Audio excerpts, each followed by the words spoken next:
What's up, you guys? Welcome back to the channel. So today I'm going to be doing this commentary a little bit different.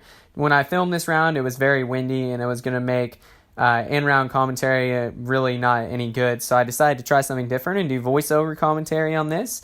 So today I'm playing my home course in Salina, Kansas of Thomas Park. This is probably one of my favorite courses that I really ever play, but definitely in my area. It's a good mixture of open and wooded holes. So we're going to go ahead and get started off. Hole 1 was a par 4. It's around 450-ish feet. I went with my Biofusion Convict up the middle, left me with an approach with my Harp here. And that Harp was about 100 or so foot approach, put it pretty much within tap-in range. So I'm going to putt here on a hole 1. That's going to be a 3, and we'll get started off with a birdie on hole 1 to begin this round. So this course I really enjoy because of its mixture of open and wooded holes. Really gives me a good challenge. As you can see, hole 2, this is one of the signature holes on the course. It's a par 4, 450 feet again. I'm going with my Biofusion Convict, trying to hyzer flip it up the middle. The tunnel is around 350 feet. I get it a little bit high and kick some of the trees on the right, but luckily I got a pretty friendly kick and it kicked back to the left side of the fairway. So I'm going to be going with my Lucid EMAC Truth. I'm going to kind of have to go with a little bit of a patent pending stance for this approach. I don't really practice this all that often, so I wasn't too confident, but I just wanted to make sure I beat these trees on the left and also didn't just turn it straight over into the trees on the right. So I was trying to kind of give it a little bit of power, give it a little S-curve, and the shot worked out pretty much perfectly. I put that at around 25 feet. The basket is perched on that hillside at the end of the picture there. So as you can see, I'm going to go down to my putt here. This basket is on the hill, and you can't really tell so much in the video, but this is a pretty uphill putt. So I was really trying to focus in on this. We put that in for another birdie, so that puts us at 2 down through the first 2 holes. So I don't really get a birdie on that hole all that often. It really depends on the tee shot, so that's how we want to get this round started off. Hole 3 gets us into our first kind of more wooded hole. It's a par 3, a hard dogleg left. This fairway goes about 250 feet and then cuts to the left with a big guardian tree in the middle. I went with my Lucid Verdict there off the tee. I'm just trying to get this high and let it fade around the guardian tree. Fortunately, I put a little bit too much power, or maybe not too much power, but not enough hyzer on that. And I ended up going a little bit long into into the edge of the wood line here. So this hole is really a birdie, or is a bonus too. I don't really expect it to, but I do like to try to get myself into maybe around a 50-foot, jump putt or so. Unfortunately, because I went long, I ended up on the edge there and had around an 80-foot or so approach, but I had to take a knee and do a spin putt. So we'll see how this goes. And as you can see, I missed a little bit short left on there. I really wasn't all that disappointed with not getting the birdie because it is a bonus birdie, but of course it's always nice to at least have those looks at it. But I'm going to move, come on up here, tap this in for a 3, and we'll stay at 2 down through the first 3 holes. This course, the first 2 holes are more open at the front half of the park. Hole 3 is a little bit wooded. Hole 4 we're going to move on to. This one is probably the most open and windy hole on the course. This one's another par 4, again around 450-ish feet. It's about 400 feet and then cuts off to the right. So I'm throwing my Lucid X Trespass, and I'm going to try to keep it on this hillside on the right, but I misjudged the wind. The disc lifted a little bit and went over top of the dike there. That's not OB over to the left, but it leaves you with a blind approach shot with a forehand. Luckily, I got good enough distance on it to where I was able to go with my Justice there. That's probably only about a 200-foot approach, but I can't see the basket at all. So I ended up solving it off a little bit. I did leave myself with a look, but this is going to still be about a 35-foot putt for my birdie. So let's see if we can put this in. I'm putting with the Classic Blend Wardens. If you guys haven't watched my In the Bag yet, go ahead and check that out. And as you can see, I miss a little bit left on the weak side. I've really been trying to work on that as I tend to miss left side, weak side. I really want to get to where my misses are at least on the right side and give them a chance to go in. But nonetheless, I tap that in for my par, and that'll keep me at 2 down through the first 4 holes. So this is a pretty solid round. This course is fairly difficult. So hole 5, 6, and 7 here are what I call Turkey Gulch. So this one's about a 250 foot. This is definitely a sidearm, so I'm throwing my Lucid Felon. And I wish that I had a catch cam here because I hit the cage. And I have been wanting to ace this hole for so long. I've had skip shots, almost ace, and hit the cage. That's probably my first all in the air one. But I gave that a nice little hyzer flip up with my Lucid Felon. As you can see, I'm about 20 feet behind the basket. So kind of disappointed not to hit the ace, but nonetheless, we got a birdie there. And that'll put me down 3 through the first 5 holes. So that's good. Moving on to hole 6. This one's right on 250 feet, dead straight in front of me. It was pretty windy here. Normally I would go with a putter or a mid, but I ended up going with my Biofusion Convict again. Just gave this a little bit of a hyzer flip up the middle. And this shot was going to go long, but I kicked a tree, as you're going to see, right off to the left of your screen, and it kicked me right underneath the basket. So we're going to have a nice little just tap-in birdie there. Again, normally I would go with a putter or a mid-range, but the wind was pretty strong, so I just wanted to get it to penetrate quickly through that wind. Hole 7, I'm going with my Lucid Sergeant. This is new to the bag. I have a review up on my channel if you guys want to check that out. Really enjoying this disc. The basket here, this is a par 3, and it's off to the left around 285 feet. So I went with that Lucid Sergeant, and I don't know if you can tell at the end of that flight, but I almost skip aced this one. I definitely thought from the tee. Ended up, was probably about 15 feet short of the ace or so. But from the tee, it looked like it was dead on. But I'm going to have a nice little tap in here again. And we are going to have birdies all the way through holes 5, 6, and 7 of Turkey Gulch. So pretty excited. That's 5 down through the first 7 holes. So no complaints here. Hole 8 is another par 3. This one is a little S curve. It goes to the right and then finishes down to the left. This hole is very tricky. It makes you think you want to throw a sidearm, but I go with my Lucid Vandal. This one is actually, that disc is actually my roller one. It's only like 163 grams, so it's very flippy. But this hole, you want to give just a slight turn at the beginning of the flight, but then you want it to straighten out. I honestly think this is blind from the tee. You can't see the basket. You can't even see around that curve.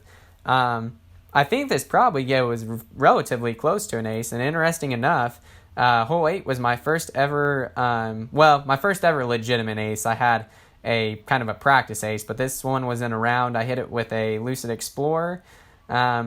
So as you can see, I went a little bit deep of the basket there, though. So I was probably about 45, 50 foot deep. Had to go to a knee. But this is a pretty bonus birdie in my opinion because it's blind. It's not a very comfortable shot. So whenever I even give myself a putt, that's really all I'm looking for. But I get another par there on hole 8. So we're going to be moving into hole 9. It's still at 5 down. Hole 9, very fun hole. It's about 315 feet, dead straight in front of me. I'm going to go with my Lucid X Trespass. Just try to hyzer flip this up the middle. I'm going with some more overstable discs because you can't tell from this tee pad as much, but it was very windy out today, so I need that extra stability to hold up in the wind. I thought that was perfect, but I clipped the branches on a tree right at the very end, so I left myself with about a 50-foot approach. So we're going to try to give this a little bit of a run, and I thought the wind was going to drop this down, but I ended up skipping off the top of the basket, so that was a little bit unfortunate. But either way, we're going to have a nice little tap in for my par.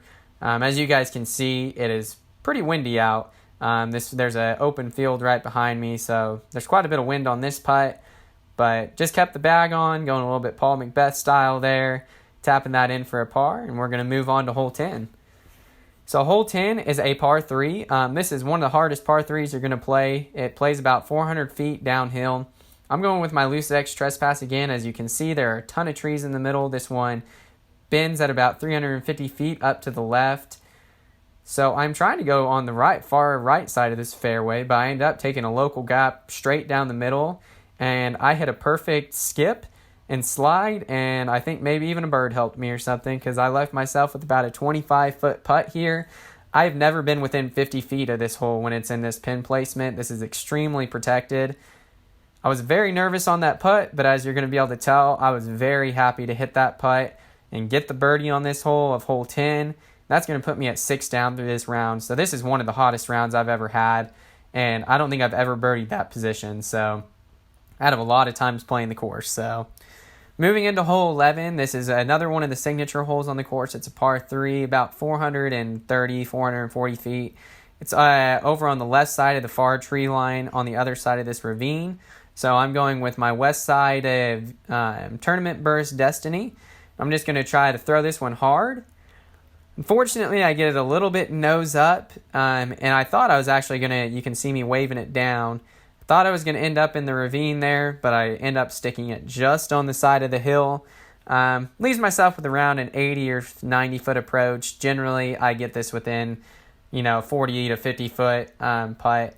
Don't quite have the power yet to consistently birdie this one, getting it in circle 1, but I debated on how strong I wanted to run that, but there is some woods behind it, and I didn't want to run it too hard and then go into those and sacrifice a first bogey of the round. So just kind of laid that up.